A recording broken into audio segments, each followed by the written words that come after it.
Teste. Ah, agora sim. Eu estava a agradecer aos painelistas e à Priscila pela mediação. Bom, agora nós vamos ao debate do presente e também do futuro. A inteligência artificial nas administrações tributárias. Mais uma vez, nós não faremos aquele break durante os nossos painéis. Logo mais a gente terá café e água à disposição dos senhores. Mas para acessar o lobby, eu gostaria de pedir encarecidamente que usem a porta de cima deste auditório. Combinados? Então, vamos lá. Gostaria de chamar ao palco as portuguesas Ana Mascarenhas, subdiretora-geral da AT, área da ITA. Seja bem-vinda. Maria Manuel Leitão Marques, da Faculdade de Economia da Universidade de Coimbra. Ok. E para acompanhá-la, o brasileiro Luiz Henrique Domingues, da Receita Federal Brasileira, e Sandra Machado, do BID.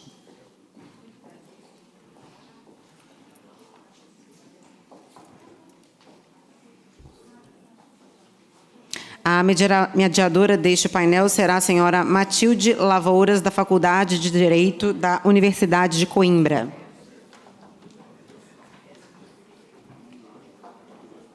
Matilde é professora e não vai cair. Professora associada da Faculdade de Direito da Universidade de Coimbra e investigadora integrada do Instituto Jurídico. Matilde, a função de mediar é sua, aqui estão os currículos. Fique à vontade. Vou descobrir de quem que é essa carteira, que depois eu não sei. Muito boa tarde a todos. Há dias que, de facto, são coincidências felizes. No dia em que a Universidade de Coimbra atribuiu, hoje pela manhã, o grau de doutor honoris causa a Hartmut Neven, que é um especialista em computação quântica, vice-presidente de engenharia na Google, onde dirige o laboratório de inteligência artificial quântica e autor da lei de Neven, que nos fala do crescimento exponencial da capacidade computacional quântica, estamos aqui a falar de inteligência artificial nas administrações tributárias.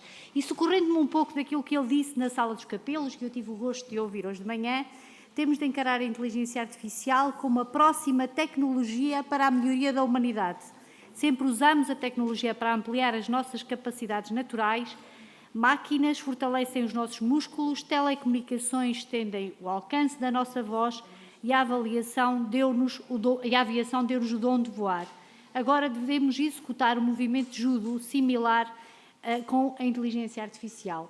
Eu penso que estas palavras serão propícias para introduzir este nosso painel, no qual vamos ter o gosto de começar por ouvir a senhora doutora Ana Mascarenhas. Eu diria que todos os participantes neste painel dispensam a apresentação, mas faremos uma brevíssima apresentação curricular. A doutora Ana Mascarenhas é licenciada em Controlo de Gestão, tendo ainda concluído a parte curricular do mestrado em Contabilidade e Auditoria, ingressou na Autoridade Tributária no ano 2000 como inspetora tributária, foi responsável pela implementação e gestão de projetos de referência, como o SAFT, que eu conversava com o professor Roberto Afonso ao almoço, o SAFT, a certificação de programas de faturação, o sistema e-faturas e a IES. Em 2013 foi nomeada diretora de Serviços de Planeamento e Coordenação da Inspeção Tributária, cargo que desempenhou até ao final de 2024.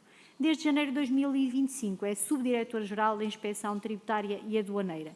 Eu diria, como disse ontem e anteontem, a AT afinal tem cara e, portanto, é mais fácil perceber que são pessoas a atuar e não máquinas. Isso também ajuda um pouco.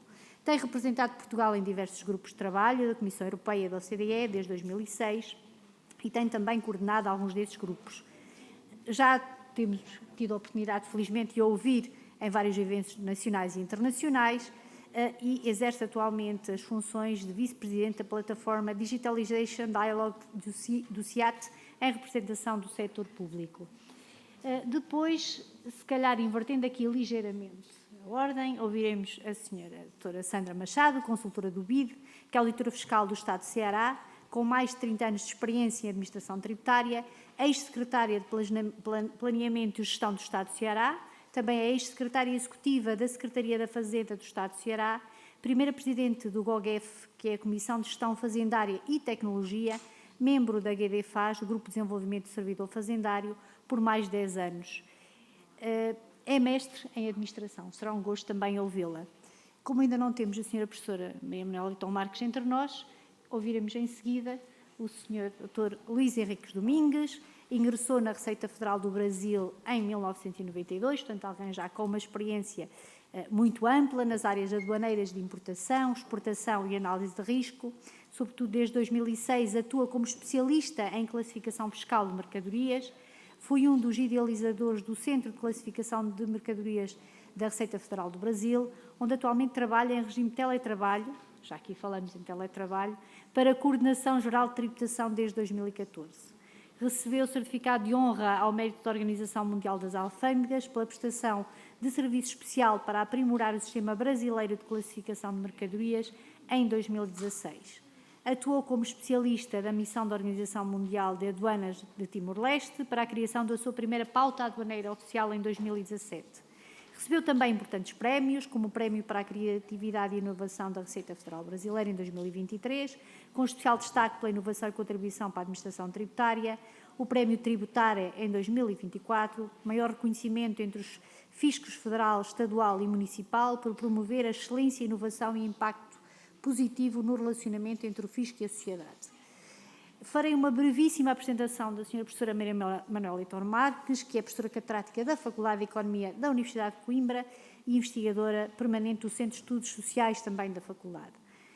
Foi Ministra da Presidência e da Modernização Administrativa do 21º Governo Constitucional de Portugal e eu diria que estas brevíssimas linhas não espelham minimamente o currículo que é tão vasto que se eu tivesse que o resumir estaríamos aqui a tarde toda e, portanto, quando ela regressar vão perceber porque é que eu estou a dizer isto. É, de facto, uma pessoa com muitíssima experiência nesta área, não só teórica, como, sobretudo, prática nas funções governamentais que teve e também enquanto parlamentar, quer em Portugal, quer junto do Parlamento Europeu. Eu irei agora reduzir-me à minha condição de moderadora e passaria a palavra à Sra. Ana Mascarenhas. Por favor.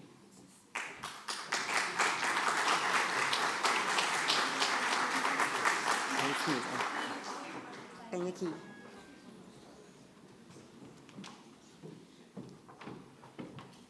Você vai conseguir acompanhar por aqui Sim, sim. E aqui normalmente. Ok, muito bem. Olá, muito boa tarde a todos. Antes de mais, gostaria de agradecer o convite que me foi endereçado, que é com muita honra que estou aqui hoje convosco. É para mim um privilégio voltar a Coimbra, porque vivi aqui 10 anos, estudei aqui, sou daqui perto, sou da Figueira da Foz, mas sobretudo estar entre colegas, porque como perceberam aqui pela minha nota biográfica, eu sou uma auditora fiscal de carreira e, portanto, há 25 anos que abracei esta profissão com um enorme gosto e, portanto, é para mim uma enorme honra poder estar aqui com colegas e não só, mas a discutir e a partilhar os conhecimentos sobre estes temas tão atuais e tivemos aqui agora um painel que foi disso exemplo. Eu gostaria de começar, porque o tema que temos aqui hoje a falar é a inteligência artificial e eu gostaria de começar por tentar partilhar convosco e perceber um pouco o que é isto da inteligência artificial.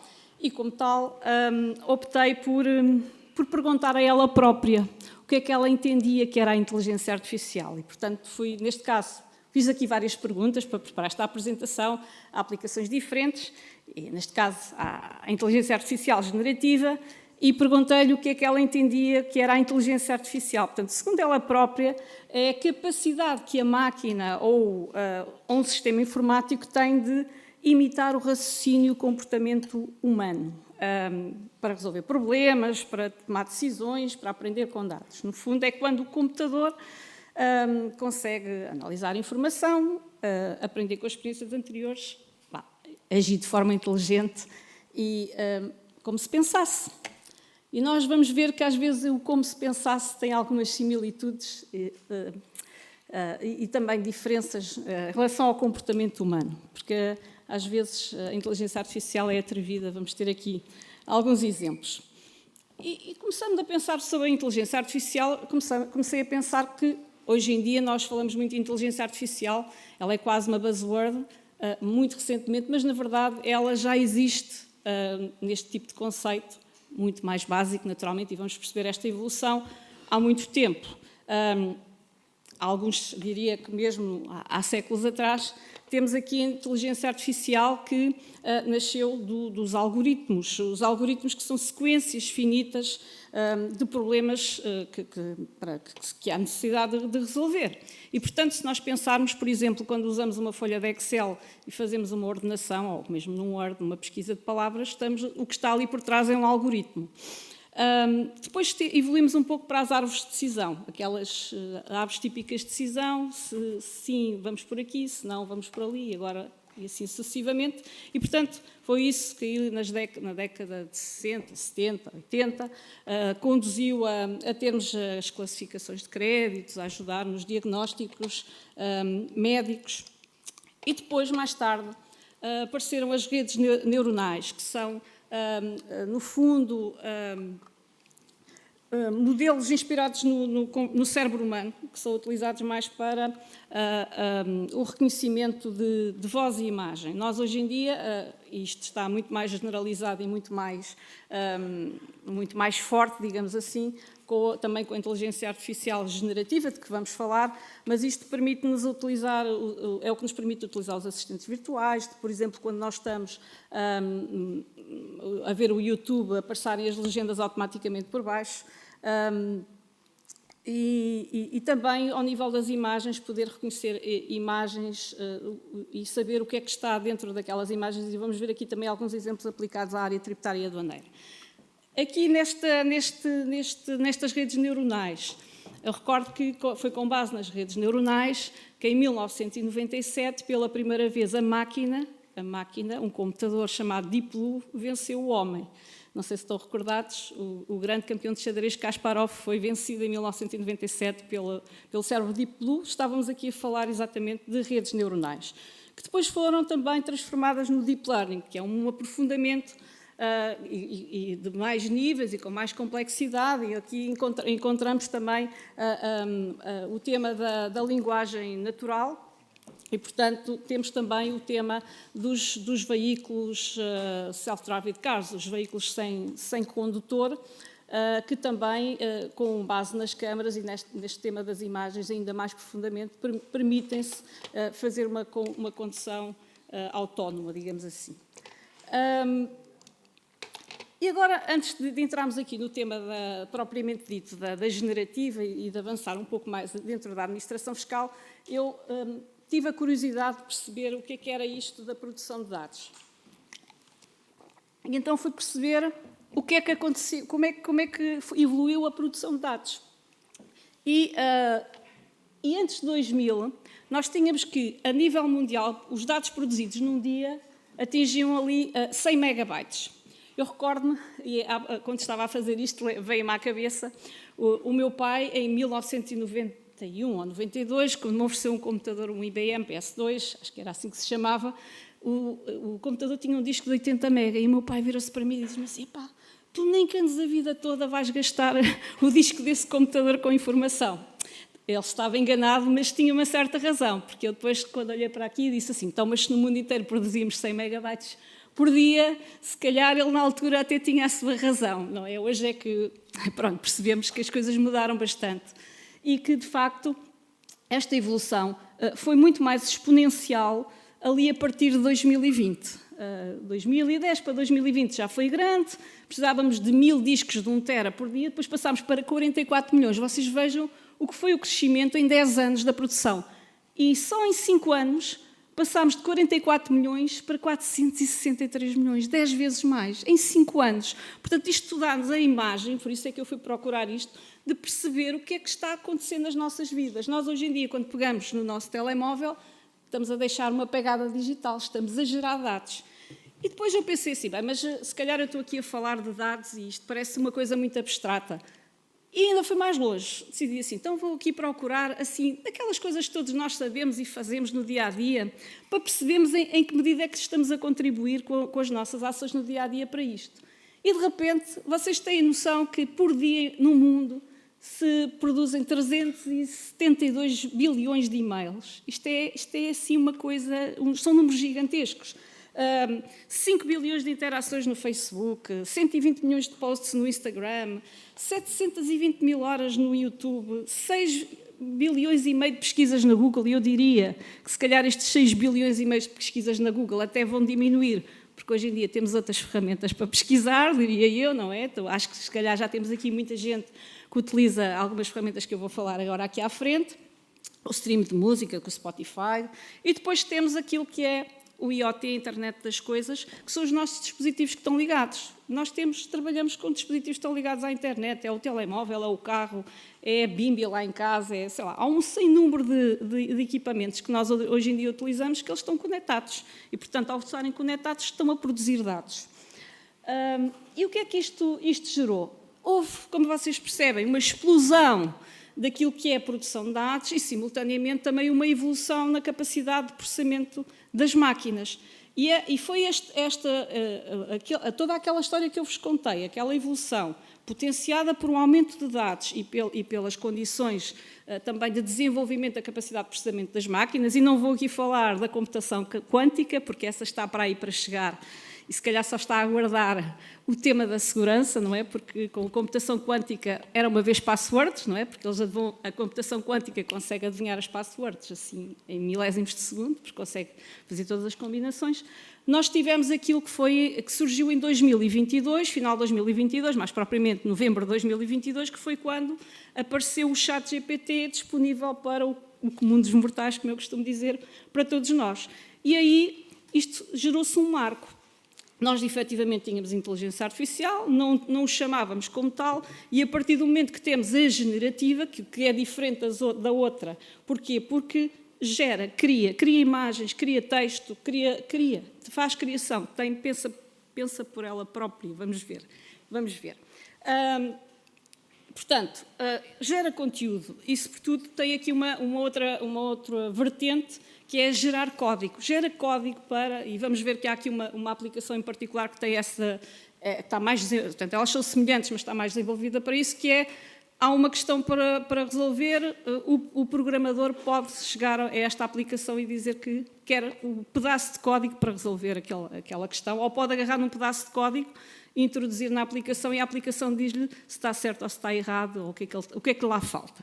E, portanto, temos o ChatGPT, que foi como tudo, a maior parte das coisas começaram, e, portanto, é quase uma conversa que nós fazemos, é um Google mais inteligente que nos dá informação, gera imagens, gera texto, enfim. Depois temos também o Copilot, que fazendo as mesmas coisas está integrado na Microsoft e tem estas características que eu falei de poder estar mais orientado para o desenvolvimento. E depois temos o Gemini da Google, ou Gemini, se quiserem dizer assim com um sotaque mais inglês, e que de facto é muito bom na parte criativa e, portanto, dar insights criativos para quem tem necessidade de fazer qualquer tipo de criação de conteúdo.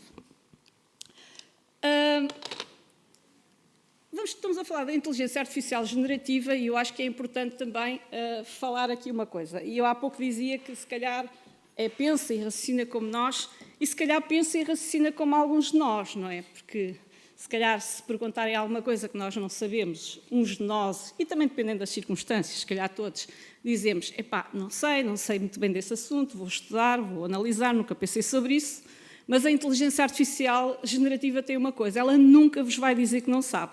E, portanto, o que é que fazem as pessoas que não dizem que não sabem? Inventam. Portanto, ela tem esta característica e nós temos que estar muito atentos a essa característica da inteligência artificial. E o que é que se diz? Qual é a buzzword que está aí no momento? E ainda ontem eu vi isto numa reportagem na televisão e achei piada porque já tinha aqui colocado, que é quando não sabe, inventa e, portanto, tem aquilo que se chamam alucinações. O que é que são isto das alucinações? Depois eu também perguntei diretamente aqui ao Copilot para ser ele a dizer-me, para não ser eu a inventar. E, de facto, é quando a inteligência artificial dá uma resposta que aparentemente é credível, mas, na verdade, não está correta.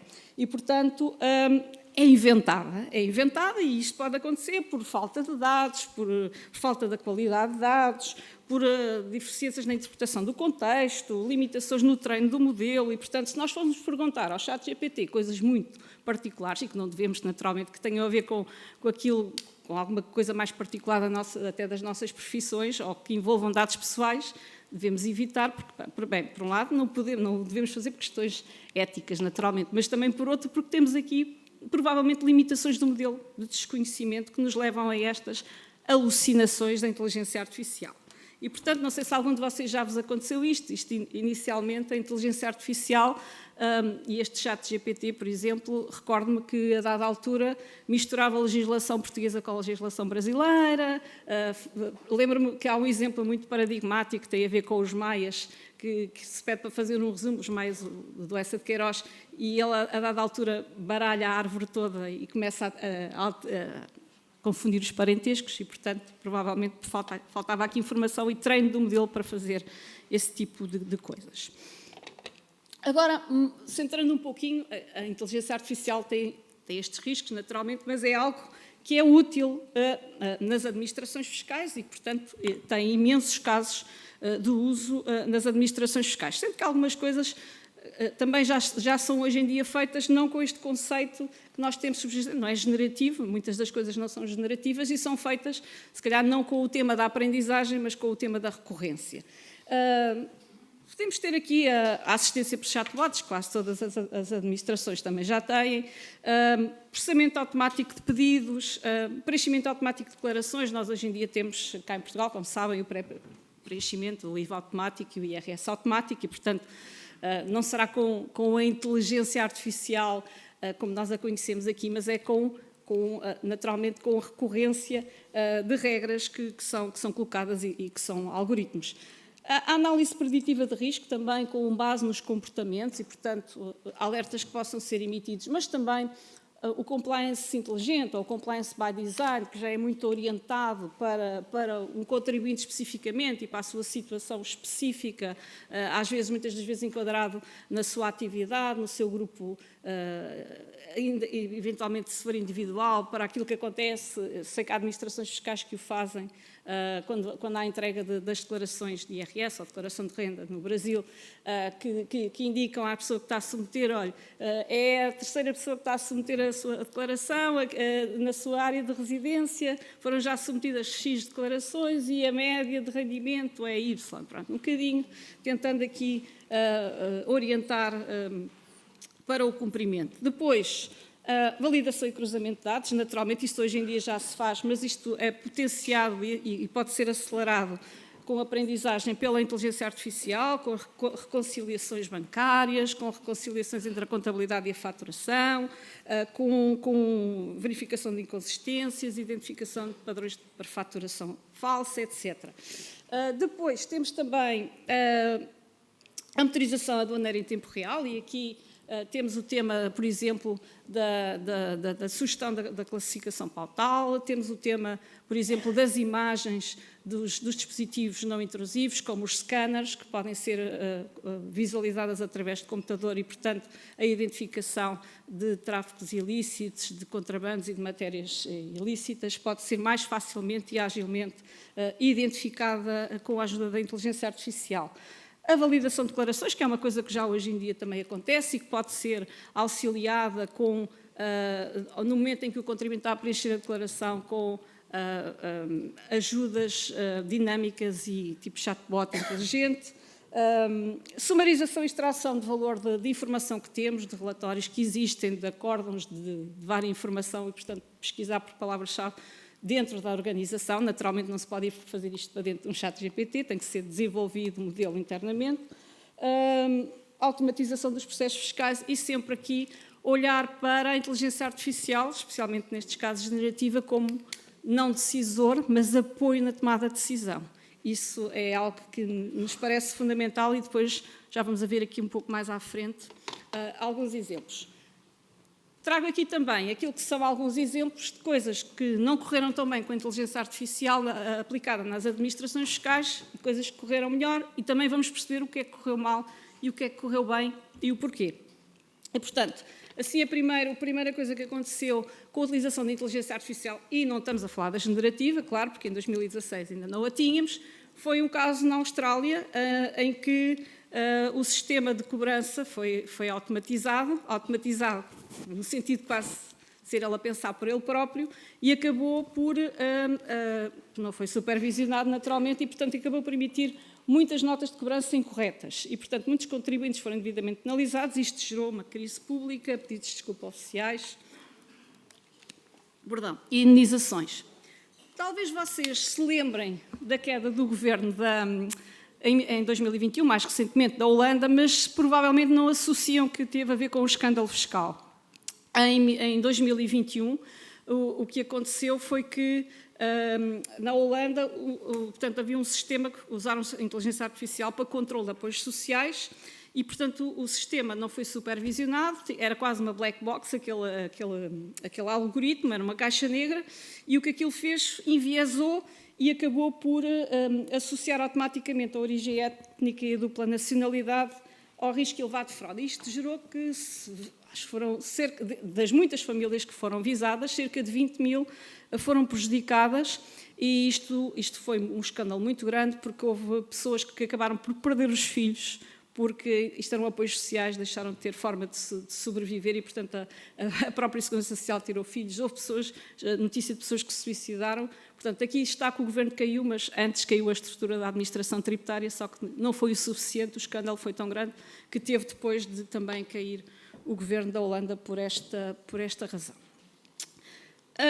Casos aqui mais de sucesso. Temos aqui, pronto, e aproveitei também para trazer aqui, este é um exemplo que está disponível na internet aqui dos nossos colegas brasileiros, da Receita Federal, que utiliza modelos de inteligência artificial para analisar as declarações de renda, as nossas de IRS, com base em padrões históricos e inconsistências. Isto, no fundo, para priorizar os casos mais relevantes. Nós não temos isto desta forma, mas, como sabem, os códigos de análise que temos nas declarações de IRS têm pouca gênese nesta filosofia. Também os colegas do Canadá, ao nível aduaneiro, utilizam a inteligência artificial para sugerir automaticamente a classificação pautal, para reduzir erros e acelerar os tempos de alfandegamento. A Agência Tributária Espanhola também tem uma verificação automatizada, com robôs de software para comparar declarações fiscais com outras bases de dados. Fazemos um pouco isso com as divergências aqui também entre o IVA e o e-fatura, comparamos ambas e geramos divergências numa outra ótica. E depois, também em Singapura, o tema que eu já falei das imagens, da visão computacional dos scanners de contentores. Então, o que é que gerou o sucesso e o insucesso? Portanto, no caso da Holanda e da Austrália, foi falta de supervisão humana. Portanto, aqui é fundamental a supervisão humana. Não deixar que a máquina decida por nós e, portanto, tem que haver sempre alguém responsável a supervisionar e a acompanhar aquilo que está dentro do modelo. E, portanto, o modelo não pode ser uma caixa negra que seja treinado por si próprio, sem que a administração conheça o que é que são, quais é que são os parâmetros que o modelo está a utilizar para não enviesar ou ter dados incompletos. Portanto, aqui falta de transparência, a tal caixa negra. Tem que ser explicadas as decisões. No caso holandês, teve que ser libertado o próprio do algoritmo para comprovar aquilo que se esperava, o impacto severo nas populações vulneráveis. Também o tema da governança, o sucesso, é uma governança e uma supervisão humana clara, portanto, aqui o tema da supervisão humana é importante, o controle da qualidade. Aquilo que já disse também, a inteligência artificial deve ser um apoio à decisão, não deve ser substituição, no nosso caso concreto, da administração fiscal.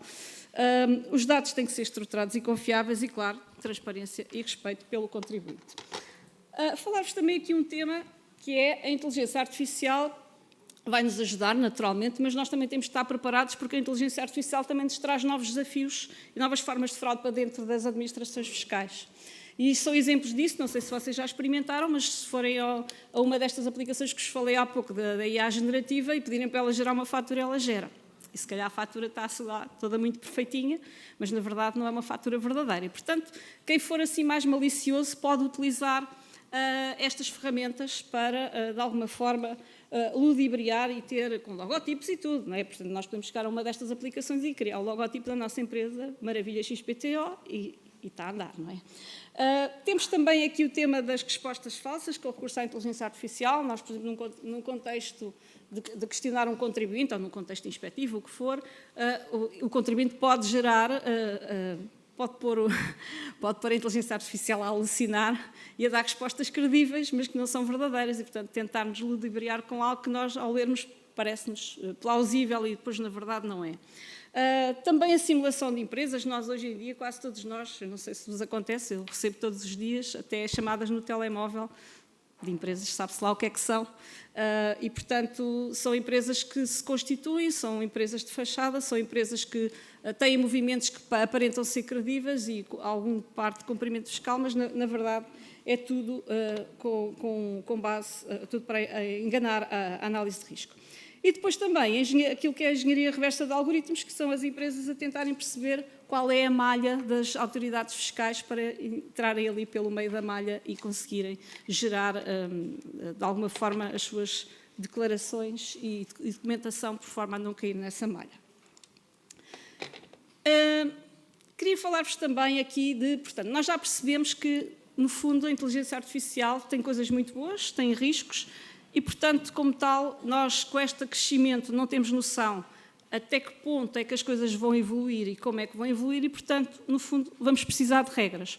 E isso acontece aqui na Europa com aquilo que foi publicado o ano passado, que é o Regulamento Europeu AI, ou IA, Inteligência Artificial, Artificial Intelligence Act, que visa garantir que a inteligência artificial na Europa é segura, ética e controlável e tem um especial cuidado nas áreas sensíveis, como são as áreas basilares de Estado, naturalmente a fiscalidade, a justiça, a saúde e a segurança pública. E, portanto, organiza em 4 grupos de risco: o risco inaceitável, portanto, que é mesmo proibido, que é a discriminação normal, por raça, sexo, enfim, o alto risco. E o alto risco estamos nós aqui, as nossas administrações fiscais e aduaneiras, portanto, têm que ser regulamentadas de forma rigorosa, portanto, todos os sistemas utilizados pelas autoridades públicas, pois o risco limitado com obrigações mínimas, como a transparência de chatbots, e o risco mínimo sem restrições, que é o caso dos filtros de spam. Vamos aqui apreciar, então, os sistemas de alto risco, portanto, que é a fiscalidade, o controle aduaneiro, a atribuição de benefícios, justiça, que são considerados. Vão ter que cumprir, a partir já de 1 de janeiro de 2026, com documentação técnica rigorosa, portanto, as tais regras. Têm que ser transparentes e auditáveis, portanto, qualquer utilização de inteligência artificial, o algoritmo, etc., tem que ser conhecido. Tem que ser feitas avaliações de impacto quando utilizamos, exatamente para ver se não acontecem situações como aquelas que aconteceram na Holanda, que tenham impacto nos direitos fundamentais, e o tema sempre da supervisão humana. Supervisão, responsabilização. Coloquei aqui ao lado também, não sei se vocês tiveram conhecimento, mas isto é uma notícia que foi amplamente divulgada recentemente, que cá em Portugal foi detectado o alegado uso de inteligência artificial na elaboração de um acórdão da relação, que está neste momento a ser alvo de um processo de averiguação. Portanto, transparência obrigatória para os utilizadores, têm que ser informados sempre que interagem com a inteligência artificial. Vocês provavelmente já veem isso hoje em dia, quando estão a ver imagens com vozes na internet, que dizem que são inteligência artificial, sistemas de aviso, depois também evitar discriminação algorítmica, o tema da governança, portanto, vamos ser criadas autoridades nacionais com códigos de conduta e também multas pesadas. Para terminar, deixava-vos aqui só umas breves reflexões. Portanto, a ética e a proteção de dados é fundamental. O Regulamento Geral de Proteção de Dados Pessoais é muito importante. Nós somos guardiões dos dados dos contribuintes e, portanto, temos que ter o máximo cuidado com tal. Transparência e a responsabilização, lá está, a máquina não pode decidir por nós, somos sempre nós os responsáveis. Lembrar-nos que a inteligência artificial generativa, quando não sabe, inventa. Também a regulamentação que está, que a inteligência artificial não vai substituir o inspetor, vai sim potenciar o seu discernimento e eficácia, vai ser utilizada capacitação e treino, quer de recursos humanos, quer de materiais e formação. A IA prepara o inspetor decide e automatizar sem supervisionar é criar risco, automatizar com ética é criar valor. Obrigada pela vossa atenção.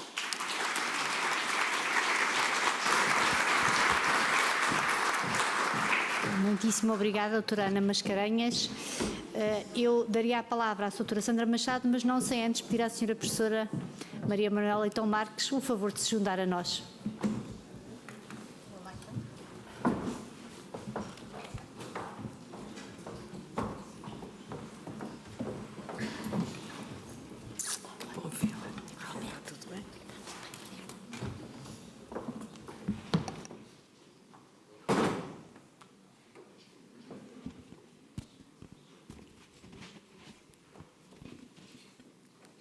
Boa tarde a todos e a todas as pessoas aqui presentes. Eu gostaria de iniciar a minha fala cumprimentando a professora Matilde, em nome de todas as pessoas que estão presentes aqui na mesa, e dizer que esse é um momento muito especial, né? Porque nós estamos aqui vivendo numa transformação no âmbito do Brasil, na reforma tributária, e eu parabenizo a FEBRAFIT, a PIF, o NAFISCO Nacional e Law Academy pela organização desse evento. Ele é essencial nesse momento atual, né? Em cumprimento também todas as pessoas presentes, agradeço o convite em nome da nossa especialista-chefe de FMM, a Cristina McDowell, que o BID tem estimulado e apoiado incessantemente, há muito tempo, as administrações fiscais e tributárias como parceiro ativo nas soluções que são necessárias para o desenvolvimento do país.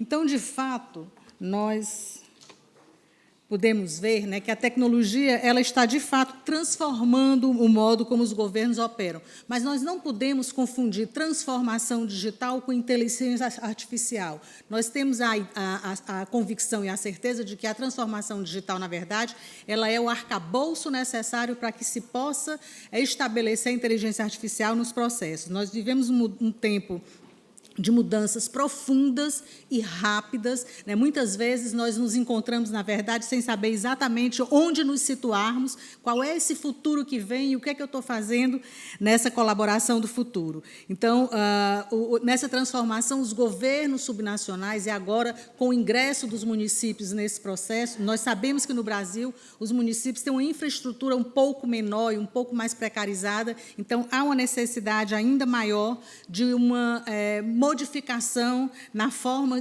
que se tributa, na forma das ações da administração tributária. Então, essa nova transformação dentro da gestão pública, ela vem e atende pelo nome de inteligência artificial. É necessário que nós possamos fazer com que isso realmente, efetivamente, entre na pauta do dia.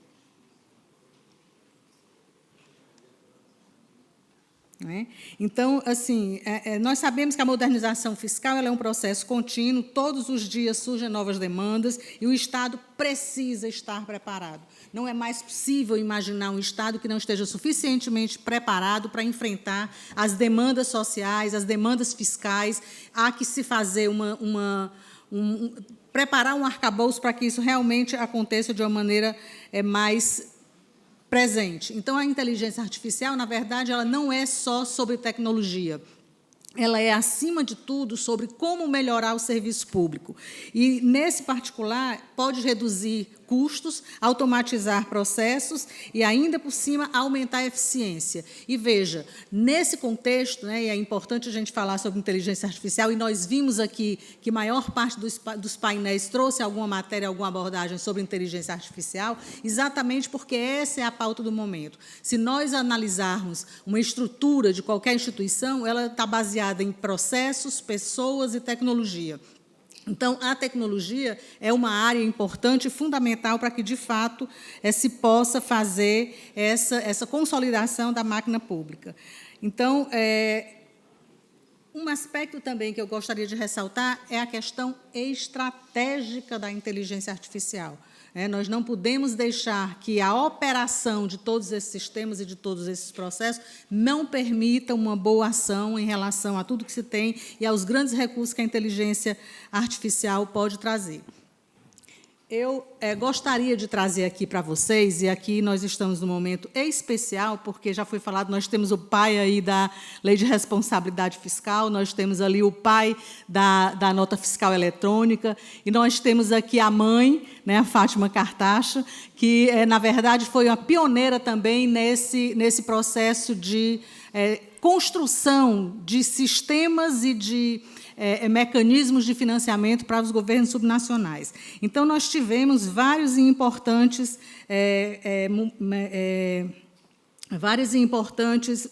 ações e atividades dentro desse processo de modernização. O primeiro deles aconteceu em 1990 ainda, quando se eliminou os títulos ao portador. Na hora em que você elimina os títulos ao portador, você, de uma certa forma, minimiza a evasão fiscal. Também tivemos a criação de sistemas de substituição tributária, que fez com que a maior parte das ações fiscais pudessem se concentrar nos grandes contribuintes, na origem da cadeia, o que minimiza também, no universo, muitas vezes, muito grande de trabalho, a que você possa fazer a arrecadação de uma forma mais tranquila. E aí tivemos, sim, a Lei de Responsabilidade Fiscal. Essa Lei de Responsabilidade Fiscal é um instrumento de 2000, né, e ele, na verdade, estabeleceu limites de gastos de déficit para as 3 esferas de poder, municipal, estadual e nacional, e isso fez com que nós começássemos a ter uma ação e uma atenção àquilo que é a outra variável da equação. Normalmente, os fiscos se concentram muito em como arrecadar, como é a receita como é que eu vou aumentar a receita, e não dão a devida atenção a como é que se vai fazer o uso desse recurso, como é o gasto, né? Então, é preciso entender que, para ter um bom resultado, eu preciso ter atenção e cuidado nessas 2 variáveis, e nós tivemos aí uma lei de responsabilidade fiscal que já é vigente no país há muito tempo e que, de fato, trouxe uma grande solução para a questão dos limites de gastos em todas as esferas do governo. E, paralelo a isso, nós temos observado fortemente que todas as administrações, aliás, todas as pessoas, todos nós estamos sujeitos, cada vez mais, a uma exposição e uma cobrança social por tudo aquilo que a gente pratica. Então, nós tivemos agora uma lei de acesso à informação, ainda em 2011, e isso fez com que a sociedade, ainda que não conhecesse muito bem os seus direitos, ainda que muitas vezes houvesse crítica de que essa lei era mais utilizada pelas pessoas da academia do que pelas pessoas da sociedade de um modo geral, mas ainda assim é um instrumento vigente, é um instrumento que fortalece a transparência dentro do serviço público. Utilização de sistemas e programas inteligentes, né, para fazer o acompanhamento individual das empresas, e isso é um fator importante. E temos agora, muito recentemente, né, depois de... a Constituição de 88 ela trouxe um novo arcabouço tributário, mas, na verdade, eu entrei no Estado, por exemplo, em 2000. Aliás, em 1990, 2 anos depois da reforma da Constituição, e já se falava em reforma tributária. Então, isso vai levar a uma nova condição de que, na medida em que tudo isso ficar definido, tudo isso ficar normatizado, muito provavelmente surgirão outras necessidades de ajuste, até porque foi falado aqui muitas vezes que essa nova reforma é a reforma possível. Por quê? Porque a questão política, de alguma forma, ela tem impactado fortemente nas decisões e naquela reforma que o fisco, de um modo geral, esperava como sendo a reforma ideal para uma transformação realmente dentro do escopo do país. Então, essa reforma é uma reforma que traz grandes esperanças, mas nós também sabemos que ela precisa ter um embate político muito forte, muito sério, e que depende muito da relação entre os entes da federação, e isso é uma questão que pauta todas essas decisões. Bom, então, quais seriam, né, esses desafios para a reforma tributária sobre o consumo no Brasil? Primeiro, nós temos, sim, uma evasão fiscal persistente. Muitas das nossas ações ainda são voltadas para a contenção de algo que muitas vezes nós não temos visibilidade, nós não temos controle, uma malha tributária muito complexa, muito difícil, excesso de burocracia, e aqui vale uma atenção importante, porque se falou aqui também nesse seminário, e essa é a vantagem e desvantagem de se falar ao final, porque muito já foi dito, pouco resta a dizer, mas, de qualquer forma, nos dá a ideia de que estamos no caminho certo, pelo menos na linha de raciocínio necessária, né? Então, a ideia, né, nós sabemos que há um excesso de burocracia nas nossas áreas, e é muito importante que nós Façamos a análise dos processos antes de automatizar, antes de informatizar, exatamente para evitar que se automatize processos que realmente não agregam valor do ponto de vista de resultado.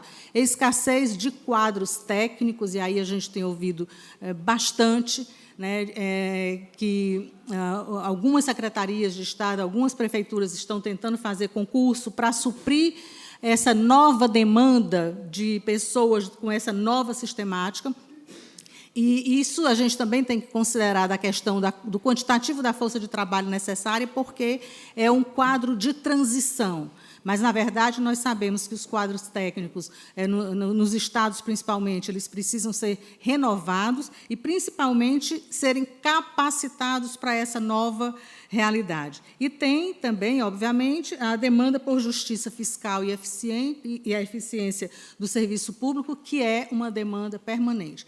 Eu diria que toda essa fala da inteligência artificial nos processos das secretarias, nos processos da administração tributária, ela se concentra em 3 pontos específicos, né? De fato, confiança, que é um assunto que foi muito tratado aqui, a inteligência artificial como instrumento de viabilizar novos processos e a justiça fiscal, que se fala muito e que, graças aos programas de educação tributária no Brasil, isso já avançou bastante. Acho que passou aqui.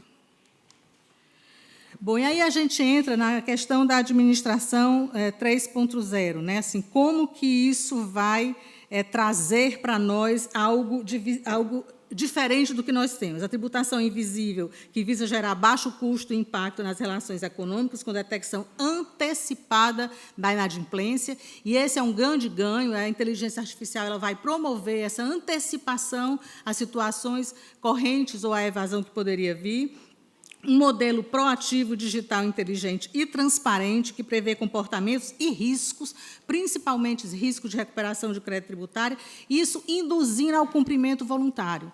Nós sabemos, ontem foi falado também, que quando as pessoas veem o recurso dos impostos sendo bem utilizados, em alguma medida eles recolhem ou pagam os tributos com maior disponibilidade e boa vontade. Então, o cumprimento voluntário ele também se dá muito na medida do que o contribuinte se sente acompanhado de perto, de uma maneira rápida e eficiente.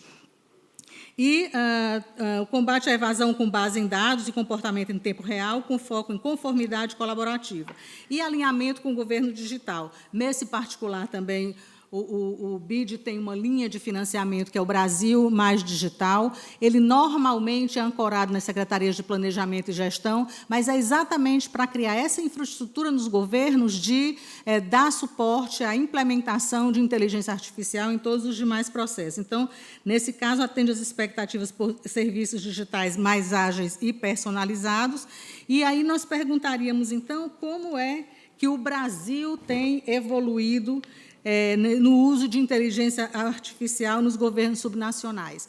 Vou falar dos governos subnacionais, porque muito já foi falado aqui do governo federal, e nós sabemos que os estados já têm grandes avanços, mas que os municípios ainda precisam de muito estímulo, precisam de muito investimento para se integrarem de maneira proativa nessa nova ordem tributária. Então, nós temos a auditoria inteligente com inteligência artificial preditiva, ou seja, você já faz uma previsão de qual será o comportamento daquela empresa de acordo com o segmento ao qual ela pertence, classificação de risco fiscal automatizada, e aí existe uma grande utilização de bases de dados, cruzamento de bases de dados, para que você, dentro de um segmento econômico, identifique qual é o comportamento padrão daquele segmento, e, obviamente, isso exige um alto grau de cadastro eficiente, e aí, no caso, você consegue chegar naquela empresa verificando se o comportamento dela, de fato, está condizente com o segmento econômico que lhe pertence.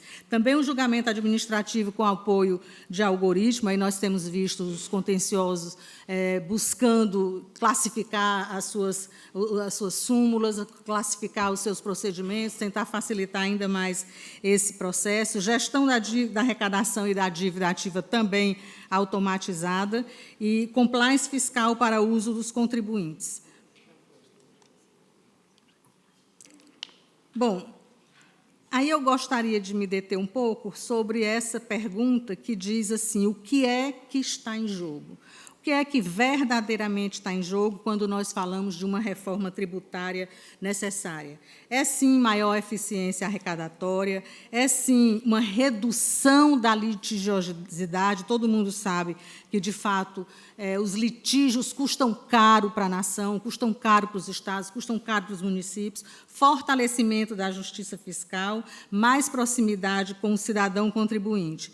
Mas, talvez, o mais importante, o mais relevante, e que talvez mude a configuração dos fiscos, de um modo geral, é a ação preventiva.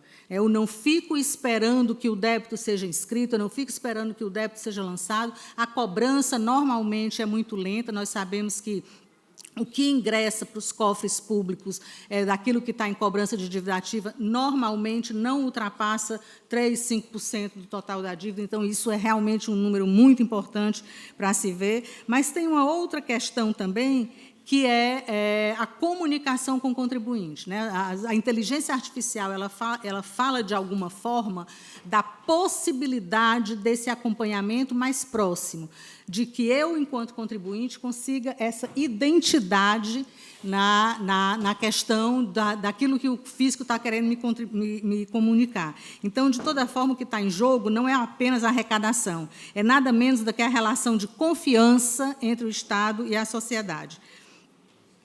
Os benefícios para a administração a tributária e a sociedade, a gente já falou de alguma forma, mas aí eu queria falar um pouco, não como forma de publicidade, mas como forma de uma instituição que, de fato, está no apoio e tenta apoiar permanentemente o país na área fiscal. Então, o BID tem uma atuação de mais de 30 anos, quase 30 anos de atuação junto aos governos subnacionais.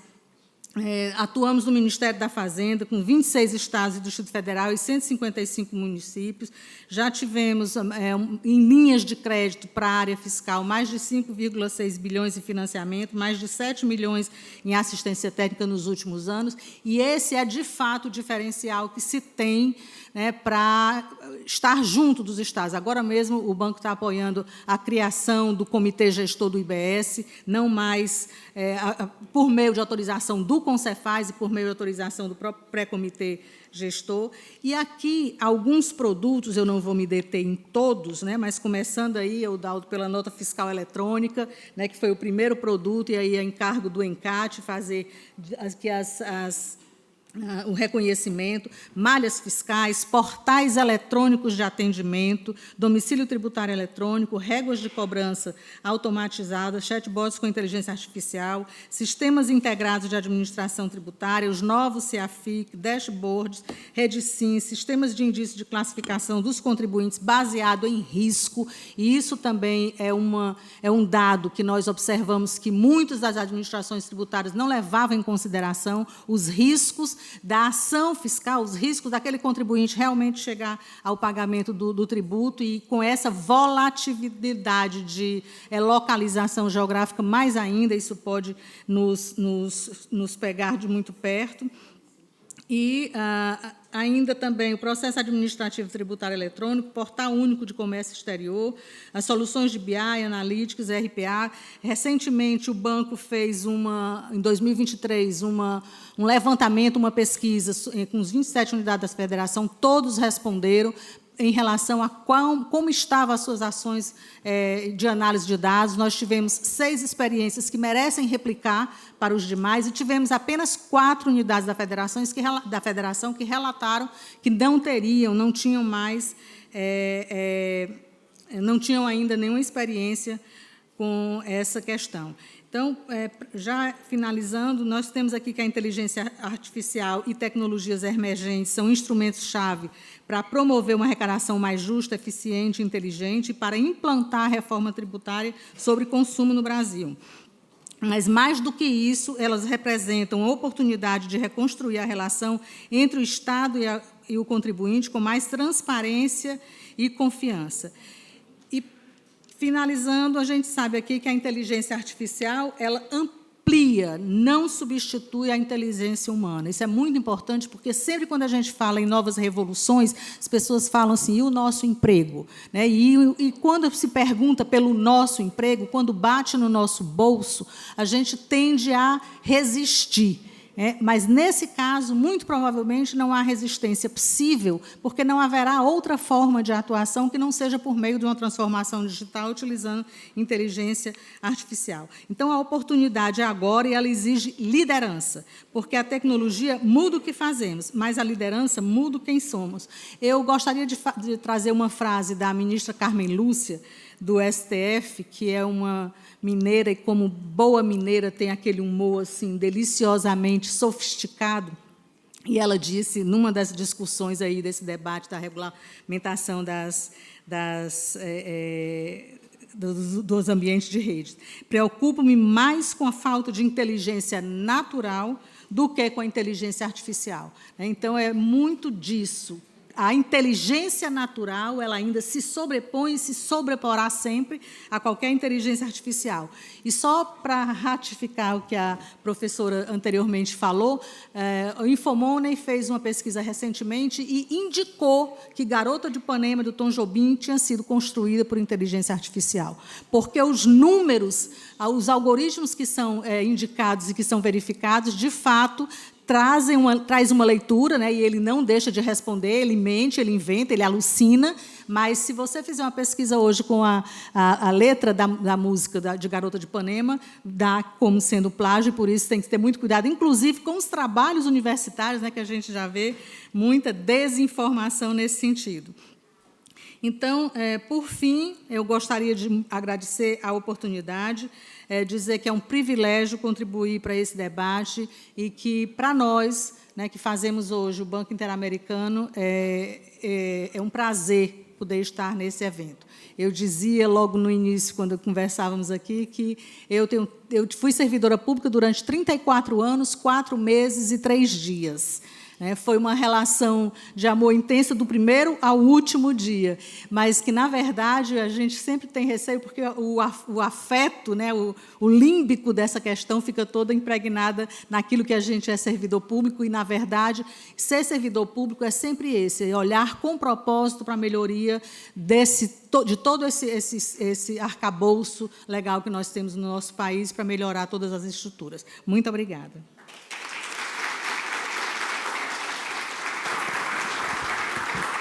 Muito obrigada, doutora Sandra. Eu passaria a palavra ao Dr. Luís Henriques Domingues.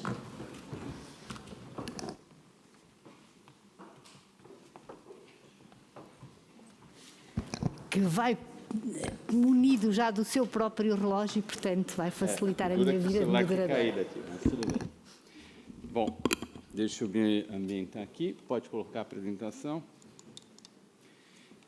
Antes de começar, primeiro eu agradeço a oportunidade de estar aqui, agradeço a organização, é uma honra ter esse painel, né, para estar presente. Eu vou fazer uma pequena provocação filosófica, minhas colegas já falaram amplamente, né, da inteligência artificial, mas antes de entrar na parte técnica, né, do nosso sistema, que a gente vai mostrar, eu quero fazer essa provocação. Quando eu cheguei, domingo à tarde, eu fui caminhar nesse parque, não é parque, é o Jardim Botânico, que é belíssimo, né? Era um fim de tarde, as árvores, aquele verde intenso de várias cores, e, de repente, o vento veio e o som do balançar das árvores dá aquela sensação de encantamento, de arrebatamento. Por que eu estou falando isso? Por quê? O ser humano, eu tive a consciência, a gente tem a consciência do momento. Isso desperta sentimento e intuições.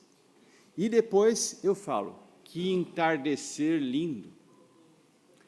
Que entardecer lindo foi a forma da mente estruturar aquela experiência interior. Por que isso é importante? Porque a inteligência artificial trabalha nessa última camada da psique humana. Ela trabalha no processo da formalização. A inteligência artificial não tem consciência de si, não tem consciência do mundo, não intui, nem tem sentimento. Ela trabalha com ideias, com um aprendizado monstruoso de ideias. Então, por que isso é importante para o nosso sistema?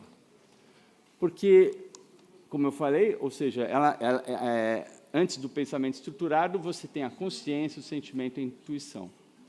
E ela só vai trabalhar com as formas. O nosso sistema, o Classif, ele tem um objetivo, é valorizar a inteligência humana, não substituí-la. A gente está aqui para dar um exemplo de uso da inteligência artificial num sistema. Então, o sistema está baseado nesse princípio. Ou seja, tanto a geração da informação está sob supervisão humana, quanto ele privilegia que o usuário desenvolva a sua inteligência para chegar no seu objetivo. Feito essa pequena digressão, vamos à parte do sistema, né? Esse sistema, então, é uma exemplificação. Então, aqui, só para finalizar, o objetivo é potencializar o conhecimento humano. O que é o Classif? O Classif, ele nasceu de uma necessidade no Brasil que a informação na área de comércio exterior estava em vários núcleos, era publicado em diário oficial. O contribuinte não tinha como. O que ele fazia? Ele contratava empresas para consolidar essas informações em livros que depois viraram sistemas de informática. E, pasmem, o governo brasileiro, a Receita Federal, a Secretaria de Comércio Exterior, o Ministério da Saúde, todos os entes assinavam, pagavam, durante 30 anos, para ter essas informações consolidadas. Só que essas informações eram publicadas pelo próprio governo e elas estavam dentro da sua base de dados dos sistemas de comércio exterior. Só que é uma caixa preta difícil de extrair. Então, o principal objetivo do Classif, entre eles, é gratuitamente oferecer as informações do comércio exterior para os órgãos do governo e para os contribuintes em qualquer lugar do mundo. Você pode estar em Macau, que você vai saber as informações do Brasil. É só entrar no site na internet e acessar o sistema. Como eu disse, então, o objetivo é, num único lugar, você ter todas as informações. E a outra coisa, a informação tem que ser confiável. Por que ela é confiável? Porque o sistema extrai a informação de dentro dos sistemas de importação e exportação brasileiros. Ela vai no Banco Central e extrai as cotações.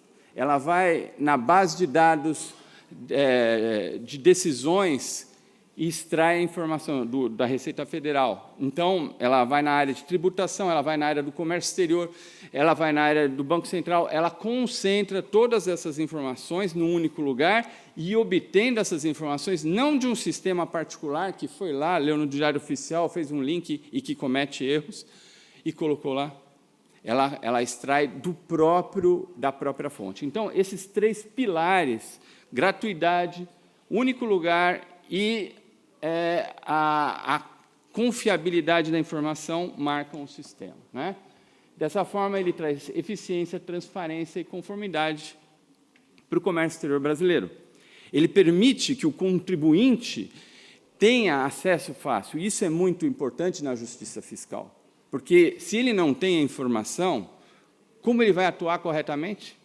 Como ele vai deixar de evitar uma multa? Bom, então, o que é o sistema?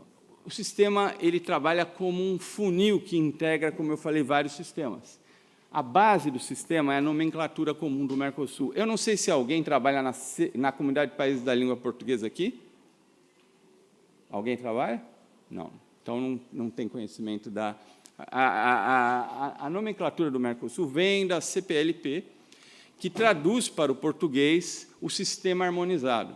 O sistema harmonizado é a nomenclatura de códigos para a descrição das mercadorias. Então, esse sistema permite que os 6 primeiros dígitos de todo o Código Fiscal sejam iguais em todo o mundo. Aqui em Portugal, é igual à nota fiscal que está saindo lá no Rio Grande do Sul, os 6 primeiros dígitos, ou lá no Japão, ou na Suécia, seja onde for. Esse sistema permite que o comércio exterior funcione. E depois o Brasil pega essa tradução da CPLP e transforma, junto com os países do Mercosul, na NCM. Então, a primeira coisa que é alimentada no sistema, que é a base do sistema, que é como uma árvore, onde você coloca tudo, é a NCM, a Nomenclatura Comum do Mercosul. O sistema vai no tratamento administrativo. O que é o tratamento administrativo? É quem consolida as informações para a declaração de importação e para a declaração de exportações de todos os ministérios, saúde, agricultura, exército, todo mundo que vai exigir uma licença, vai exigir uma permissão, você está ali naquele sistema. Então, o sistema vai lá e busca desses caras. O sistema vai no sistema de tratamento tributário, que, como vocês viram aqui, foi tão amplamente falado, atualmente é muito complexo, é uma base extremamente complexa, e ele vai nessa base. O cadastro de atributos, que tem a ver com o catálogo de produtos, que é uma inovação da aduana brasileira, para identificar as mercadorias e facilitar o controle aduaneiro. As moedas, ele vai no Banco Central buscar. O CISAM é o Sistema de Análise de Risco de Inteligência Artificial da aduana brasileira. Ele conversa com esse sistema. Ele vai também nas decisões, no sistema de decisões do governo brasileiro. Então, ele extrai todas as decisões. E tudo isso é feito em milissegundos. Ele vai em todos esses lugares e obtém essas informações. Tem os projetos laudos que a gente está entrando agora, que são os laudos periciais nos laboratórios. Uma mercadoria, um produto químico chegou, eles pegam e fazem um laudo pericial. Isso gera, e o sistema sabe, quando você for procurar aquele produto, vai aparecer o texto do documento, porque o sistema ele mostra o texto integral. Para o auditor e para o público, ele mostra o texto com a lógica de classificação, tirando a parte confidencial. Tudo isso é gerado como? A primeira alimentação são os módulos do Portal Único do Comércio Exterior, o PUCOMEX. O que quer dizer isso? Ele alimenta a NCM para esses sistemas. Hoje em dia, o PUCOMEX ele está plenamente na exportação e ele está sendo implantado na implantação no começo do ano que vem, que vai virar a chave e vai desligar o sistema antigo, que é o Syscomex, e vai ser só o portal. Isso significa que, no back-end do sistema, ele está conversando para caramba. 50 mil acessos hoje, e na virada em janeiro vai para 400 mil acessos por mês. Ou seja, ele está respondendo os sistemas com essa informação. E aí vem as interfaces, o front-end, é o que o público vê. Ele vai atender os servidores da Receita, de todos os órgãos, Ministério da Saúde, etc. Vai atender os importadores, exportadores, transportadores, despachantes aduaneiros. Vai atender os exportadores e importadores no exterior. O cara pode pode se usar aqui, em Portugal, tranquilamente o sistema. Então, qual é a base do sistema? Ele integra múltiplos sistemas num lugar só, numa interface amigável, e, por trás, ele está fazendo interface máquina a máquina com diversos sistemas. Secretarias da Fazenda baixam o download da NCM, empresas privadas baixam a NCM. Então, o sistema ele trabalha em duas frentes, máquina a máquina e uma interface amigável para os usuários. Aqui é um exemplo simples para vocês entenderem a importância da NCM. Você tem uma máquina Bugatti, né? E um carro Bugatti, já estou olhando o tempo aqui, estou de olho no tempo, hein? Então, você tem um Bugatti, o Bugatti ele é uma máquina poderosa, tal, e o usuário ele pode consultar na nomenclatura essa, cujos 6 primeiros dígitos são iguais no mundo inteiro, ou, no caso do Mercosul, os 8 dígitos, pelo código, ou colocar lá Bugatti, sei lá o quê, e o sistema vai ajudar ele a achar a classificação, porque ele tem que preencher uma nota fiscal. Isso é a árvore da NCM. Vocês podem falar, mas que coisa feia, né? Mas isso aqui está no mundo inteiro. E essa árvore está estruturada. Ou seja, você tem primeiro que é um veículo, é um automóvel de passageiro, depois, num outro nível, ele tem motor de pistão, ele tem cilindradas superiores a 30 mil centímetros cúbicos, e ele é de uso de passageiros. O código é 87032410. Essa árvore, por que a gente fez em árvore? Porque ela educa. A pessoa começa num nível mais alto e vai descendo. É um carro. Entra aqui. É um carro de passageiros. Entra aqui. Então, ela aprende a classificar, porque a classificação tem regras que a Organização Mundial da Aduana criou. Então, outra coisa que o sistema tem, ele é educativo. Quando ele chega no nível de código, tem 3 botões, INP, ESP e D. INP significa que ele vai abrir um espectro de informações sobre importação. D, ESP da exportação e D de decisões sobre aquele código, né? Ou seja, feito isso, eu vou mostrar o primeiro sistema. Essa é uma outra coisa que o sistema tem de muito legal. Ele integra várias fontes, né?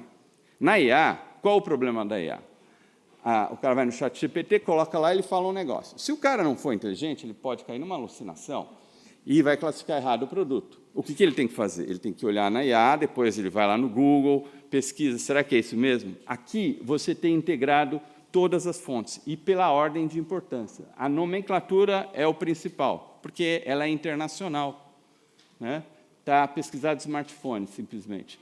As notas legais são as notas legais da Organização Mundial da Aduana, ou seja, isso é um requisito fundamental. Se ferir, não pode classificar lá, então ele tem que ler.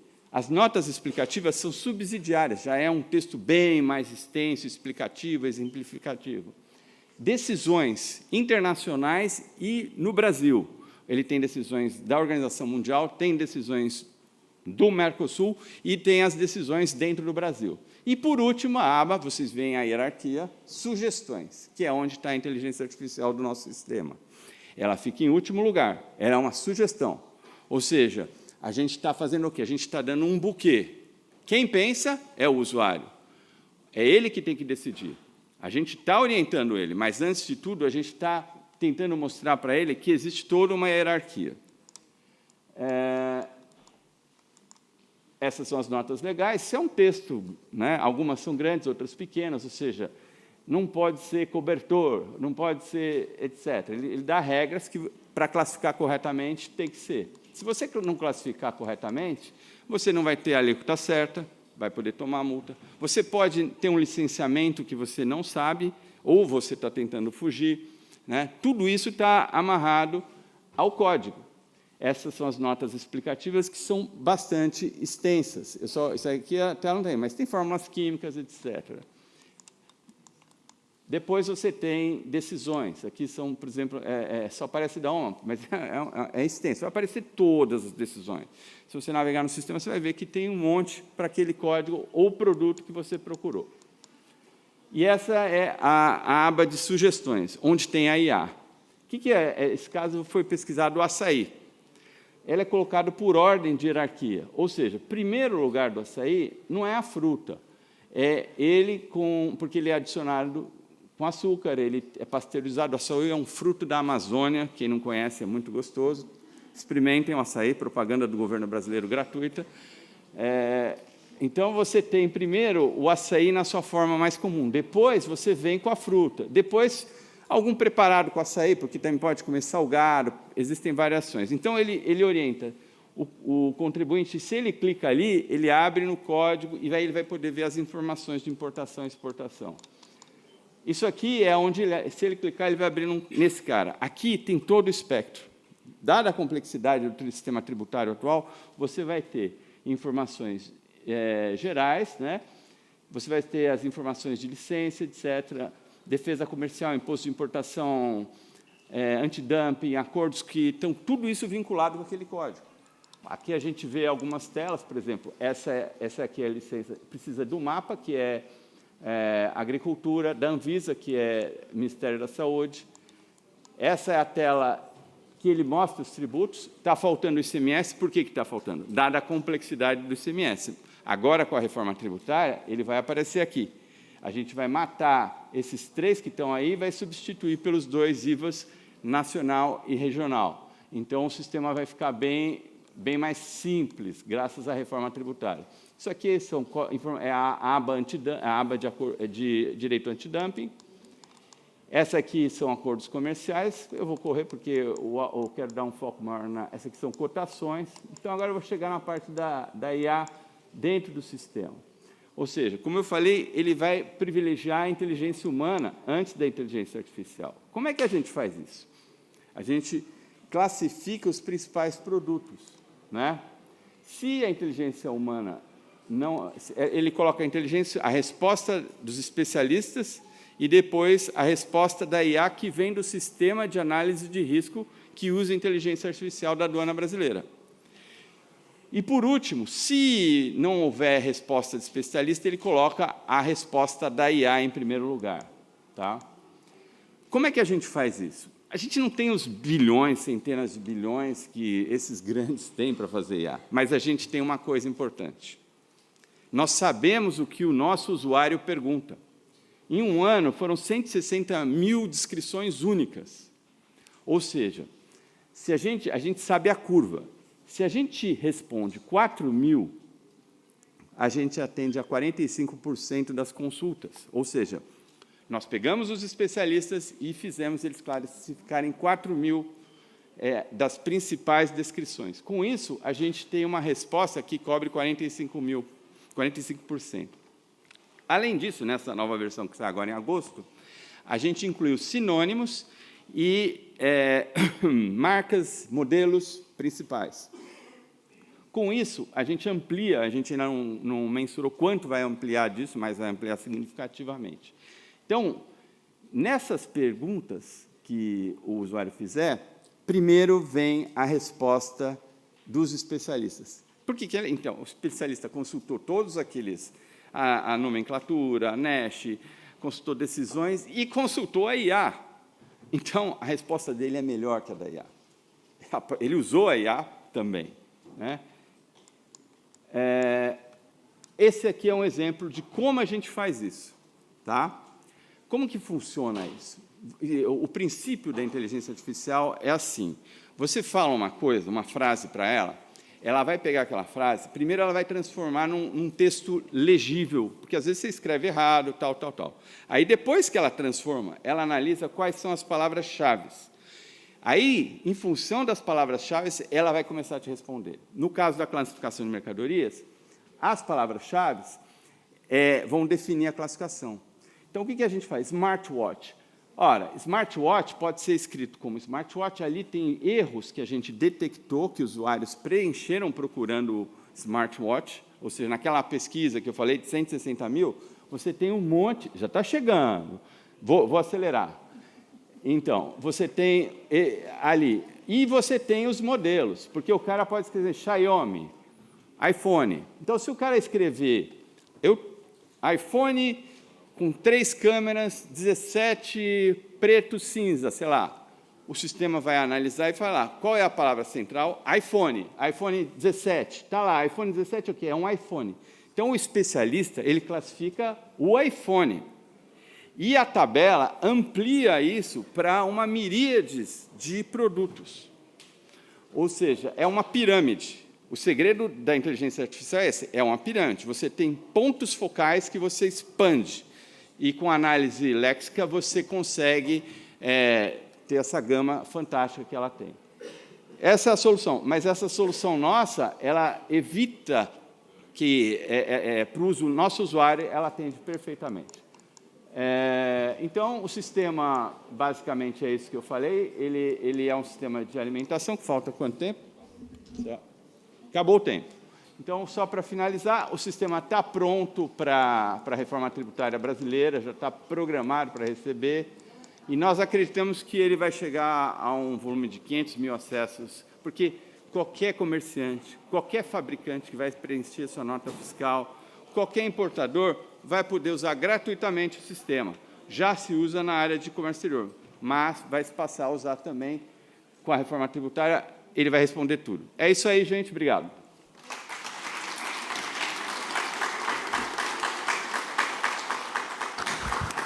Dr. Luís Henrique, muitíssimo obrigada. Eu passarei de imediato a palavra à Sra. Doutora Maria Manuela Leitão Marques, já que estamos a falar de pais, de manhã tivemos o pai do IVA, agora temos a mãe do programa Simplex Português, não poderíamos estar em melhor companhia. Sra. Doutora, faz favor.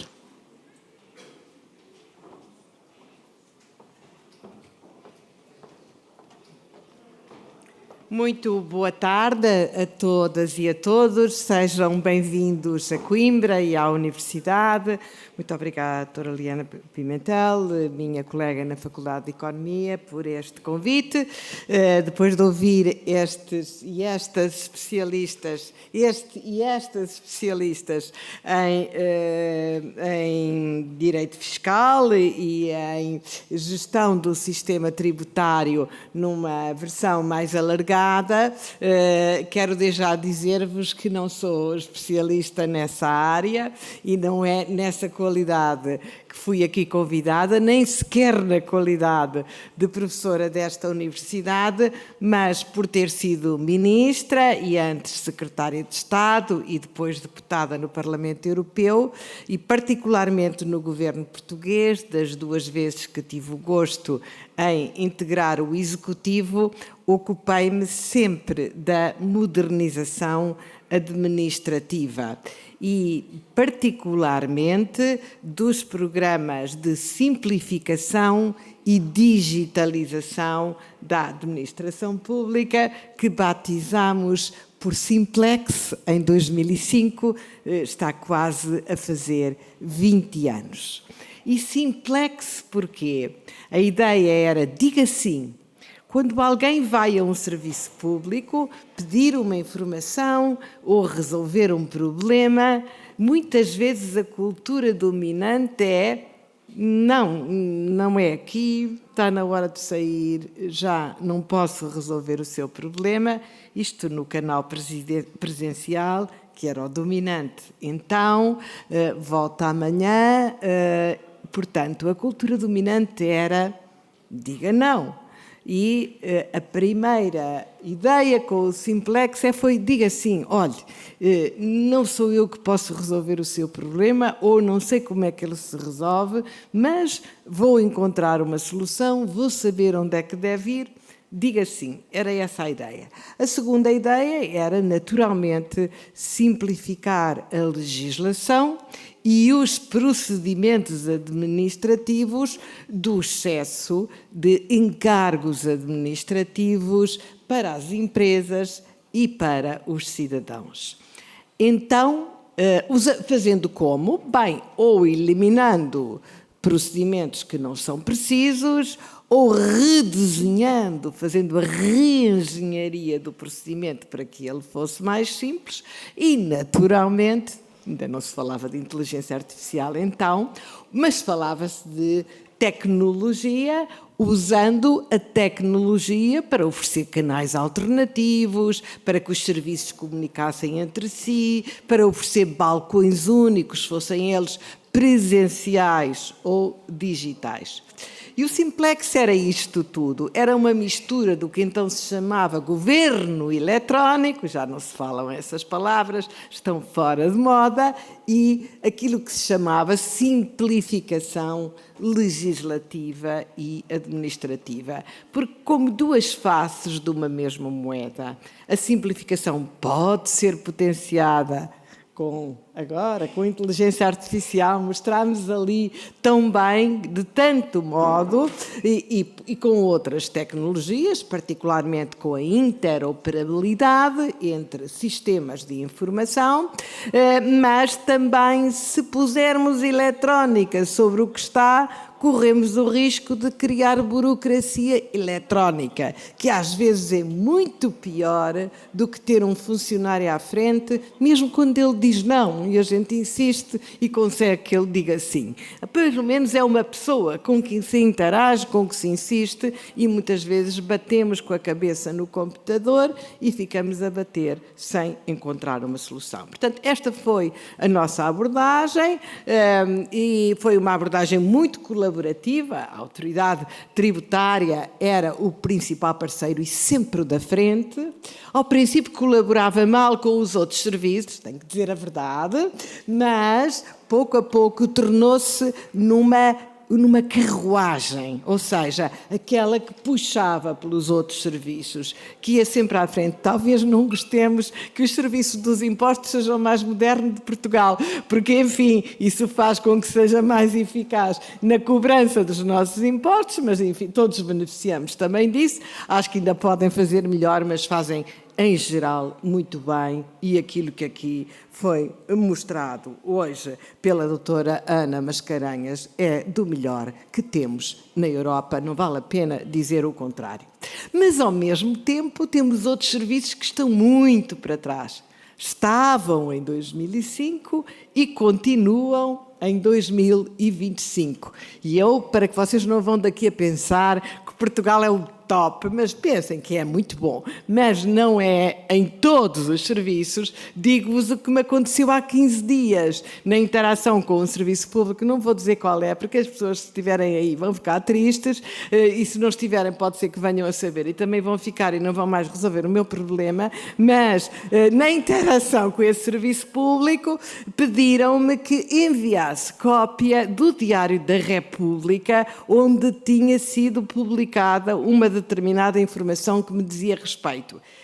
E o Diário da República é qualquer coisa que está online em Portugal, aliás, já há bastante tempo. Foi uma medida simplex, acho que de 2009 ou 2008, e é gratuito. E eu googlei, tirei a página e mandei. Pronto, mandei porque se eu queria ver que o meu processo andasse. Mas estas coisas ainda são pedidas por um serviço público e o meu processo ficaria parado se eu não enviasse cópia do Diário da República, coisa que o funcionário podia ter feito googlando ou usando outro sistema de pesquisa, tal como eu fiz em alguns minutos. Portanto, este é o nosso drama, ou seja, o que estamos a mudar com estes resultados magníficos do Brasil e de Portugal que vimos aqui são procedimentos para cobrar impostos, para exportar, para aceder à informação. Mas muito mais que isso, o que estamos a mudar é uma cultura. E, infelizmente, uma cultura não se muda por decreto, nem por lei. Uma cultura, que era a velha cultura da administração pública, é uma cultura muda-se mudando. Parece estranho, não é? Muda-se com exemplos, muda-se alterando, muda-se com risco, porque quem inova, estávamos ali a ver, e acerta sempre é porque inova muito pouco. Portanto, mas a administração pública não tem muito interiorizada a cultura de falhar, não é? Não é muito bem visto, não sei se no Brasil é, em Portugal, talvez nos Estados Unidos seja, mas em Portugal a cultura de falhar é mal vista, tanto no setor privado, mas sobretudo no setor público. Portanto, é preciso, às vezes, experimentar o que estávamos a ver ali, fazer um projeto piloto, sobretudo quando estamos com inteligência artificial e dados, é preciso fazer projetos pilotos, experimentar, ver se corre bem e escalar depois e mostrar, comunicar muito. Nós o Simplex, se forem aí no táxi agora para o hotel, ou até perguntarem no hotel, se não forem muito novos, ainda há cidadãos que reconhecem, o Simplex, quando me veem, dizem, ai, foi tão bom, porque fizemos, por exemplo, o cartão de cidadão, que alguns aí têm no bolso, pensam que foi uma medida simples. Não, foi uma medida dificílima. Eu que a geri. Porquê?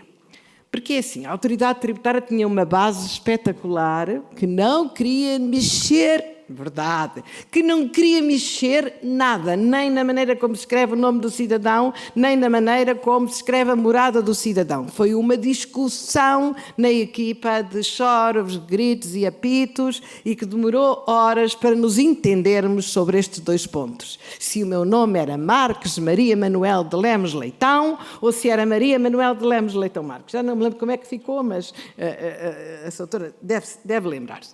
Portanto, ninguém queria mexer nada e havia que criar interoperabilidade entre o sistema do registro civil, que é o primeiro, quando nasço, onde me registro como cidadã ou como cidadão, o sistema fiscal, naturalmente, que era a única base de dados de jeito que havia na altura, a única boa, a única sólida, o sistema da segurança social, o sistema da saúde e depois exportar para o recenseamento eleitoral. Portanto, neste momento, Eu nasço na maternidade, eu não, infelizmente, porque não renasço. Mas um bebé nasce na maternidade, na própria maternidade, é registado como cidadã ou cidadão português, e isso mesmo é-lhe atribuído um número de cidadão. Nós não podemos ter número único, que a Constituição não permite, mas, enfim, também é um detalhe. Por interoperabilidade entre sistemas, ele é-lhe atribuído o número fiscal, coitadinho, não paga impostos, mas os pais pagam, não é? É-lhe atribuído um número potencial de contribuinte para a Segurança Social, é-lhe atribuído um número de saúde, e é muito importante, porque ele é um novo utente do Serviço de Saúde, e quando fizer 18 aninhos, é-lhe atribuído não um número de eleitor, que agora não temos número de eleitor, mas passa automaticamente a ser eleitor no seu local de residência, e só há uma morada, porque eu não posso ter uma morada para não pagar impostos e outra para receber subsídios da Segurança Social, que era mais ou menos o que existia em Portugal. Portanto, eu voto onde eu moro, onde eu posso controlar as pessoas em quem voto, e pago os impostos onde eu resido, e é lá também que usufruo de outros serviços. Parece uma coisa tão simples, um cartãozinho que todos aí, hoje até podemos ter no telefone, já está mais ou menos, depois já temos chave móvel digital e muitas outras coisas, mas este projeto foi dos mais difíceis que me calhou pela mão,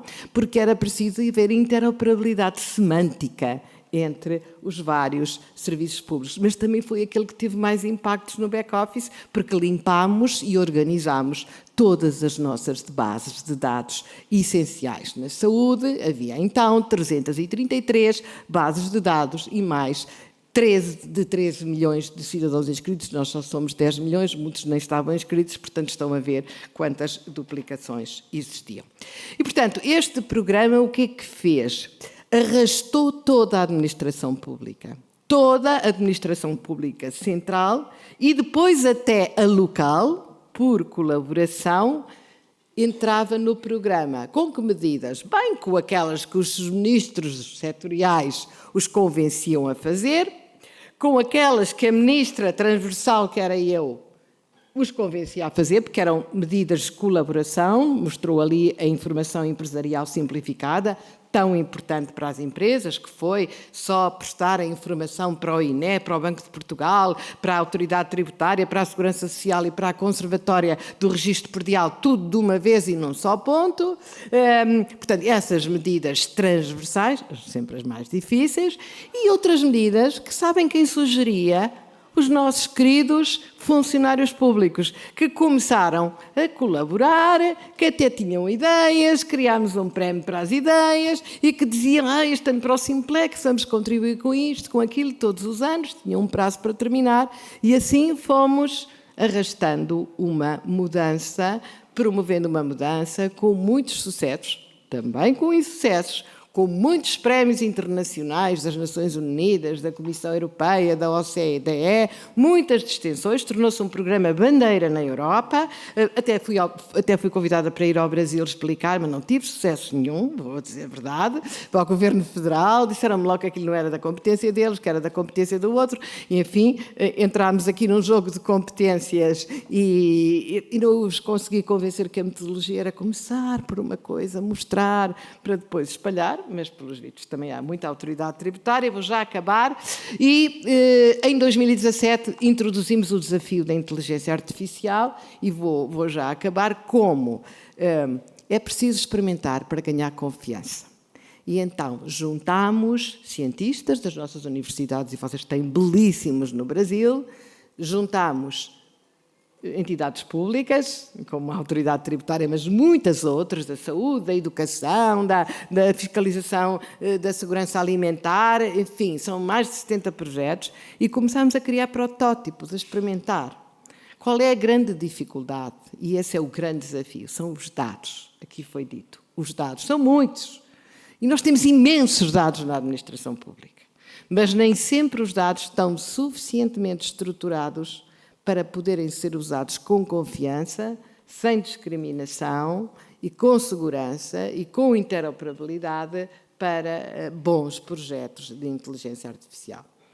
É um problema que se resolve, mais uma vez, com cultura, com conhecimento, com formação. É um grande desafio a formação dos nossos funcionários, com ética, porque os dados também têm que ser protegidos, e a ética aqui tem que ser by design, by default, e é muito importante, mas eu estou segura que se formos capazes de usar esta tecnologia com supervisão humana, como foi dito, e com ética, com proteção de dados para o bem, vamos fazer uma grande revolução nos nossos serviços públicos, na qualidade dos nossos serviços públicos e no impacto daquilo que podemos dar aos nossos cidadãos.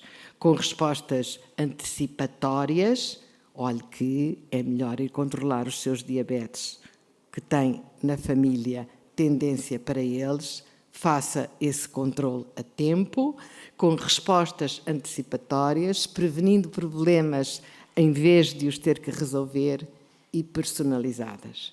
E se conseguirmos este resultado, seguramente que as nossas democracias ficarão mais seguras e mais fortes e todos nós, cidadãos e cidadãs, mais satisfeitos com elas. Muito obrigada.